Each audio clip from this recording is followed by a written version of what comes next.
Baik, Assalamualaikum warahmatullahi wabarakatuh. Di sini, perkenalkan, kami akan membuat video mengenai penilaian akhir semester dari mata kuliah kewarganegaraan.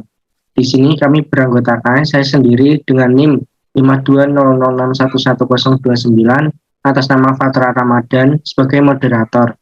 Dan di sini ada beberapa narasumber. Silakan perkenalkan diri Anda. Perkenalkan, saya Mira Jamatul Mahmudah, NIM 520061082 sebagai narasumber 1. Nama saya Faizal Zulkarnain, NIM 52006111104 sebagai narasumber 2. Perkenalkan, saya Anissa Fitria dengan NIM 52006111124 sebagai narasumber 3. Di sini nanti kami akan berdiskusi mengenai penegakan hukum, yang mana itu nanti akan kami kaitkan dengan beberapa materi. Langsung saja masuk ke penegakan hukum. Baik, untuk penegakan hukum di Indonesia ini, kondisinya yaitu sedang mengalami krisis. Hal ini diakibatkan aparat penegak hukum yang merupakan elemen penting dalam proses penegakan hukum seringkali terlibat dalam kasus pidana. Sebagai contoh korupsi, implementasi nyata dari kondisi ini adalah hukum kehilangan ruhnya, yakni keadilan. Baik, langsung saja kita masuk ke materi pertama, yaitu ada identitas nasional. Apa sih keterkaitan identitas nasional ini dengan penegakan hukum? Oke, langsung saja saya akan menjelaskan keterkaitan identitas nasional dengan penegakan hukum. Identitas nasional itu sendiri yaitu jati diri yang dimiliki suatu negara untuk membedakan dengan bangsa lain. Nah, keterkaitannya, Pancasila sebagai dasar negara merupakan salah satu identitas nasional bangsa Indonesia. Namun di Indonesia sendiri sering terjadi ketidakadilan yang tentu saja tidak mencerminkan Pancasila. Cukup sekian. Baik, jadi kesimpulannya yaitu Pancasila harus dijadikan pedoman dasar dalam kehidupan sehari-hari, bukan untuk sekedar dipahami, tetapi benar-benar diterapkan dan direalisasikan oleh setiap warga Indonesia. Langsung saja kita ke materi yang kedua, yaitu ada integrasi nasional. Apa sih keterkaitan integrasi nasional ini dengan penegakan hukum? Baik, untuk integrasi nasional sendiri, integrasi nasional itu sendiri merupakan suatu hubungan antar kelompok atau individu yang sebagainya yang saling terhubung untuk kemudian menjadi satu kesatuan. Kemudian apa hubungannya antara penegakan hukum dengan integrasi nasional sendiri? Penegak hukum yaitu di sini sebagai penegak aturan hukum itu sendiri untuk menjaga kesatuan tersebut agar tidak pudar atau bubar dengan adanya ancaman yang ada, baik itu dalam internal kelompok tersebut maupun dari eksternal. Sekian. Baik, terima kasih untuk Saudara Faisal. Kemudian kita ke materi yang ketiga, ada negara dan konstitusi. Apa keterkaitan negara dan konstitusi ini pada penegak hukum? Oke, di sini saya akan menjelaskan tentang keterkaitan antara negara dan konstitusi dengan penegakan hukum yang ada di Indonesia. Jika kita berbicara tentang konstitusi, itu konstitusi merupakan sebuah peraturan hukum yang mendasar, yang mengatur tugas-tugas dan organisasi kekuasaan negara, serta mengatur hubungan hukum negara terhadap masing-masing warga negaranya.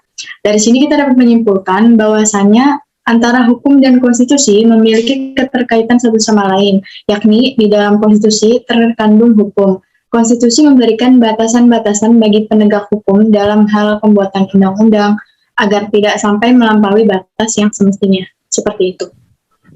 Baik, terima kasih. Kemudian kita berlanjut ke materi yang keempat, yaitu hak asasi manusia. Apa keterkaitan hak asasi manusia itu dengan penegakan hukum? Oke, saya akan menjawab keterkaitan hak asasi manusia dengan penegakan hukum. Di Indonesia, berdasarkan Undang-Undang tahun nomor 39 tahun 1999, masalah penegakan hak asasi manusia selalu beriringan dengan masalah penegakan hukum, di mana hal ini menjadi salah satu hal krusial yang sering dikeluhkan oleh warga masyarakat pada saat ini, yaitu lemahnya penegakan hukum. Masyarakat, jadi di masyarakat ini terkesan terkesan apatis, melihat hampir seluruh kasus hukum yang terlalu sangat disepelekan oleh hukum di Indonesia ini. Sekian dari saya. Terima kasih untuk Saudari Mila. Kemudian di sini ada materi yang kelima, yaitu mengenai hak dan kewajiban. Apa keterkaitannya dengan penegakan hukum? Silakan untuk dijawab. Baik, untuk hak dan kewajiban, apa keterkaitannya dengan penegakan hukum? Penegakan hukum sendiri, keterkaitannya dengan hak dan kewajiban merupakan sebagai penengah dan pengadil atas pelanggaran hak dan kewajiban seseorang sebagai warga negara. Bagaimana warga negara menjalankan hak dan kewajibannya sebagai warga negara yang baik, dan penegak hukum sebagai pengadil atas pelanggaran yang dilakukan warga negara tersebut. Dan tugas sebagai penegak hukum sendiri, bagaimana mereka menjalankan kewajiban mereka untuk melindungi hak-hak dan kewajiban warga negara, dan sebagai warga negara kita dituntut untuk menjalankan hak dan kewajiban secara baik sehingga tidak menimbulkan masalah dan kericuhan di wilayah sekitar. Baik, sekian. Terima kasih. Kemudian kita berlanjut ke materi yang keenam, yaitu ada demokrasi dan hukum yang berkeadilan. Apa keterkaitan materi ini dengan penegakan hukum? Oke, seperti yang kita tahu sendiri, Indonesia adalah merupakan negara hukum yang didasarkan atas prinsip-prinsip demokrasi dan keadilan, di mana hukum seyogianya senantiasa harus mengacu pada cita-cita masyarakat bangsa, yaitu tegaknya negara hukum yang demokrasi dan berkeadilan sosial.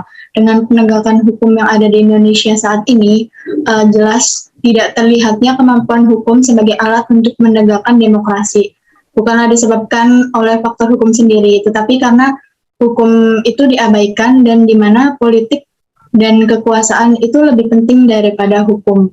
Sementara di sisi lain, lembaga negara yang telah dibentuk berdasarkan hukum tidak berfungsi sebagaimana mestinya. Yang terlihat justru politik lebih menentukan daripada hukum. Seperti itu. Terima kasih. Kemudian kita berlanjut ke materi yang ketujuh, yaitu mengenai wawasan Nusantara. Apa keterkaitan wawasan Nusantara ini dengan penegakan hukum? Keterkaitan wawasan Nusantara dengan penegakan hukum ini lemah. Seperti yang kita ketahui, lemahnya penegakan hukum di Indonesia saat ini dapat tercermin dari berbagai penyelesaian kasus besar yang belum tuntas. Salah satunya yaitu seperti praktek korupsi yang menguasai di Indonesia. Namun sangat disayangkan sekali, pelakunya ini sangat sedikit yang terkena hukum. Malah dengan kasus yang seperti menyogok, bahkan dengan seperti itu, mereka para pelaku korupsi bisa dibebaskan. Nah, citra yang demikian tersebut tidak salah karena kondisi di Indonesia ini memang seperti ini, krisis dan parah akan hukum. Baik, terima kasih. Jadi realitasnya penegak hukum yang seperti itu sudah pasti akan mencederai hati rakyat kecil, yang akan berujung pada ketidakpercayaan masyarakat, khususnya pada aparat penegak hukum itu sendiri. Kemudian kita ke materi yang terakhir, yaitu ada ketahanan nasional. Apa keterkaitan ketahanan nasional ini dengan penegak hukum? Baik, untuk keterkaitan penegakan hukum dengan ketahanan nasional sendiri, itu menjadi tantangan bagi pemerintah, bagaimana mempertahankan ketahanan nasional dari berbagai ancaman yang ditimbulkan baik dari eksternal negara maupun internal negara, seperti kalau di internal seperti konflik antar suku, antar ras dan agama misalnya. Dan kalau misal penegakan hukum itu tidak ditegakkan dengan baik, maka ketahanan nasional itu akan terancam keberlangsungannya sehingga tidak dapat kita lanjutkan ke generasi selanjutnya. Baik, sekian. Baik, terima kasih untuk para narasumber yang sudah menjawab dari beberapa pertanyaan dan beberapa materi. Saya ucapkan terima kasih. Dan di sini saya selaku moderator menutup acara diskusi ini. Apabila ada kurang lebihnya, mohon maaf. Wassalamualaikum warahmatullahi wabarakatuh.